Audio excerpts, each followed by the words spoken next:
Hello, guys. All right, today we are going to talk about Larry P. versus Rawls. This is the case that I decided to do. And so, what this is about is special education, a case that challenged the use of IQ testing to place African American students into a special education programs. This case is was significant impact on special education eligibility and practices that raised concerns about racial biases in assessments. So, slideshow number 2, which is plaintiff characteristics. So, mainly what this slide is talking about is there were 6 African American elementary school students and secondary students that were enrolled in one of the schools in California School District, San Francisco Unified School District. So, they did not disclose any exact ages or grade levels. This was just to protect their identities. But what this was about was the students were identified as educable, mentally retarded, EMR disabilities, and they were placed in special education classes. Their placements were based on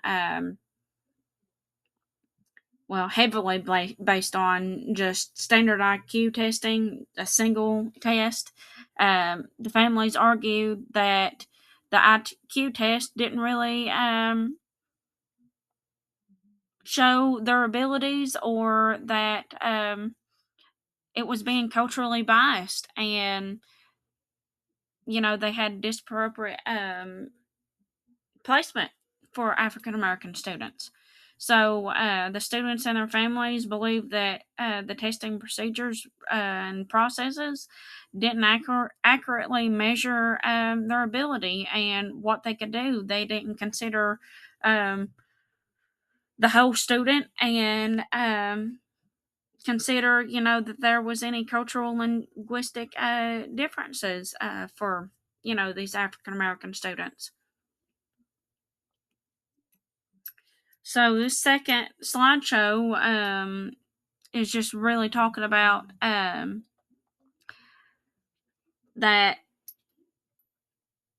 the plaintiffs argued that California's use of standard IQ tests determined the ability for special education discriminated against African American students.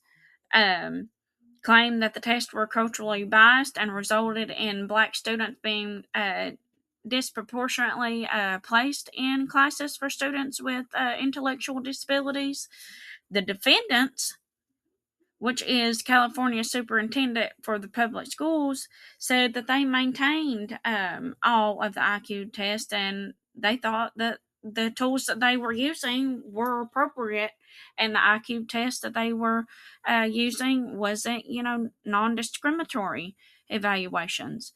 They thought that they were doing what was in the best interest of the child, and they thought that that was the placement that they were going to be in, and that they didn't discriminate against them. So, early decisions from administrative hearings or lower courts was that the United States District Courts for the Northern District of California, rather than beginning with IDEA administrative due to processing hearing, during the trial, both sides presented expert testimony regarding intelligent testing, cultural bias, and disproportionate placement for the African American students into special education classes. After extensively reviewing all evidence from both sides, the district court found that IQ tests were culturally biased against these African American students, and that it produced discriminatory results when used with African American students. So one single test score should not really place that any student into that classroom just based on their cultural differences or um, backgrounds, ethnicity, race, anything. So here is the timeline of the case. Um, I will talk a little bit about it. So this case started in 1971. Again, it was the students and families. It started with 6 African American students represented by their parents who filed a class action lawsuit against the California education officials. Um, they argued that culturally biased IQ tests were disproportionately misclassified black students in the EMR classes. And then come 1971 all the way through 1979, which is a long time, that the U.S. District Court heard testimonies from educators, psychologists, and expert testing regarding showed that there was validity and cultural fairness of standard IQ tests.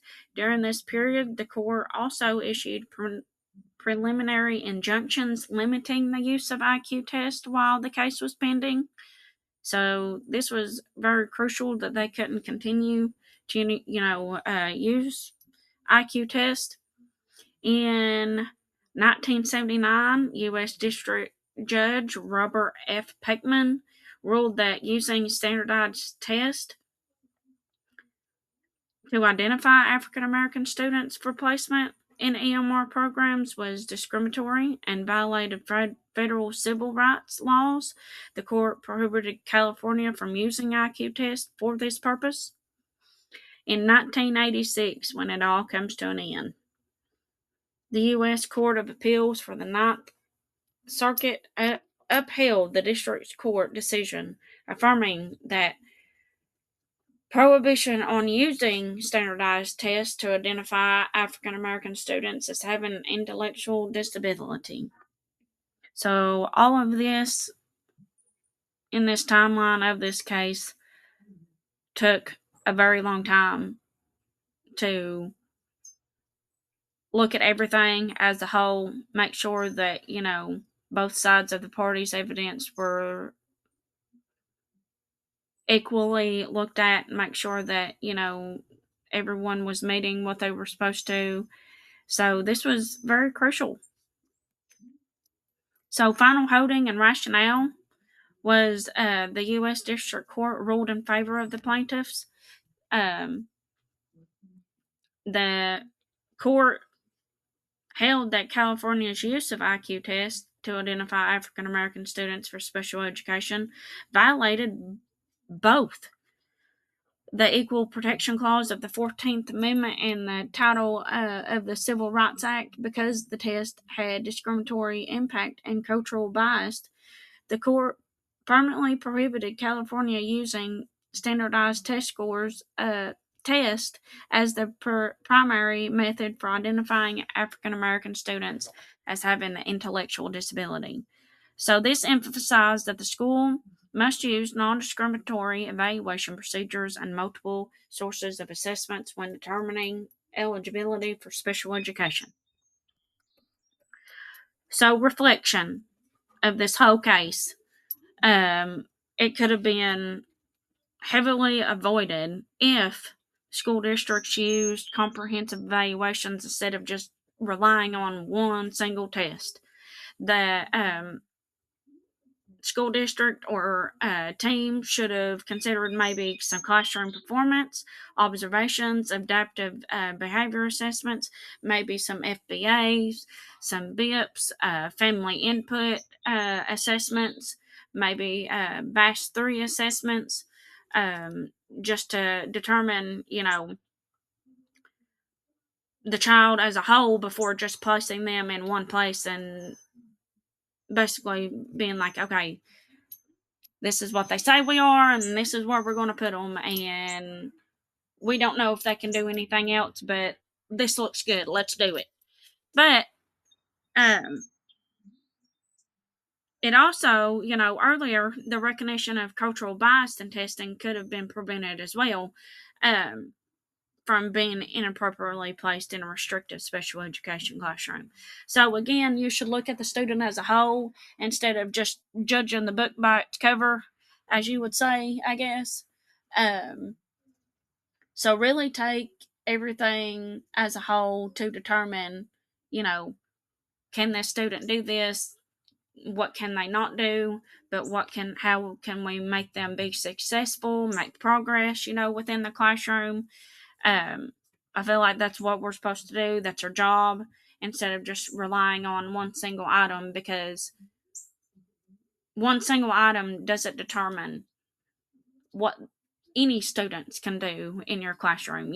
Everybody is different. They have their own learning mechanisms, their ways. Us as adults, you know, we learn different too. So I feel like they should have took everything as a whole in consideration instead of just focusing on one thing.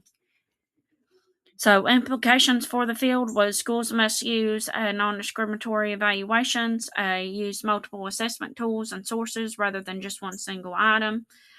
Test score evaluations must consider cultural and linguistic differences to ensure students are not being misidentified just based on a biased assessment practice. So this was very crucial in this whole case, because this occurred before the current IDEA, which is the Individuals with Disabilities Act, um, which required the decision influenced by the development of protections requiring schools to conduct non-discriminatory evaluations. So now we have IDEA, and it requires schools to use a variety of assessment tools and prohibits relying on a single measure when determining eligibility for education services.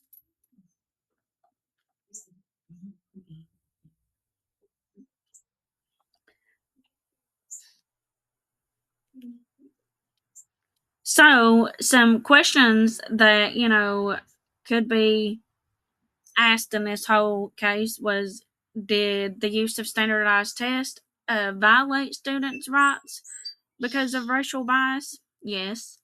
Did the school district misplace them just based on just one single test? Yes.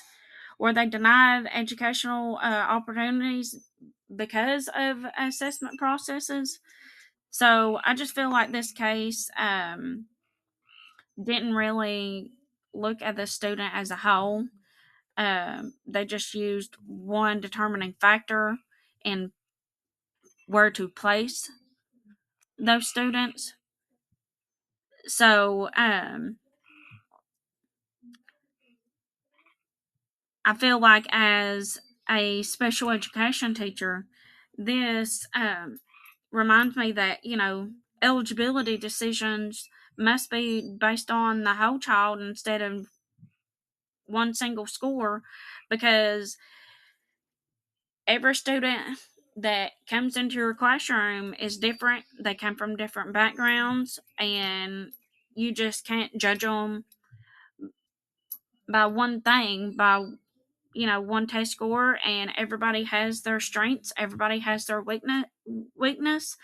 So it's just very important that we do use multiple sources and information to make sure that you know we are doing everything that's required by IDEA. But this was mainly one of the biggest cases, I feel like, that got us started to have the IDEA. So if it wasn't for the parents and families advocating, I don't think that we would have that today, unless another case had came up about regarding using assessments just for one score to determine on where they get placed.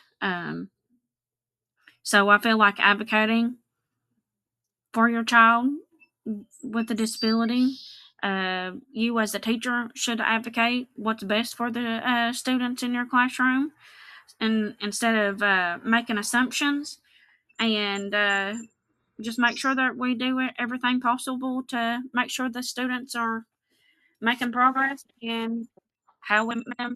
But I hope you guys learned something from this presentation. Let me know what you thought, and hope you guys have a great summer. Thanks.